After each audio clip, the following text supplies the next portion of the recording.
नाज़रीन अस्सलामु अलैकुम वरहमतुल्लाहि व तआला व बरकातहू।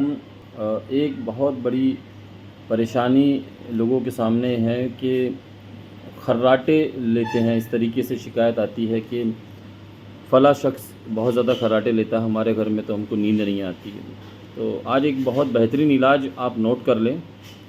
जो शख्स को खर्राटे बहुत ज़्यादा आते हैं और वो ख़ुद भी इससे परेशान है, तो उनको चाहिए कि इलायची जो आती है हरी वाली, उसको पीस कर पाउडर बना लें और किसी अच्छे कंटेनर में, उसको टाइट कंटेनर जो होता है उसमें रखें और रोज़ाना रात में सोने से पहले 2 चुटकी गुनगुने पानी के अंदर मिलाएं, या डायरेक्ट आप फाँक लें और उस पर गुनगुना आधा कप, 1 कप, आधा गिलास गुनगुना पानी पी लें।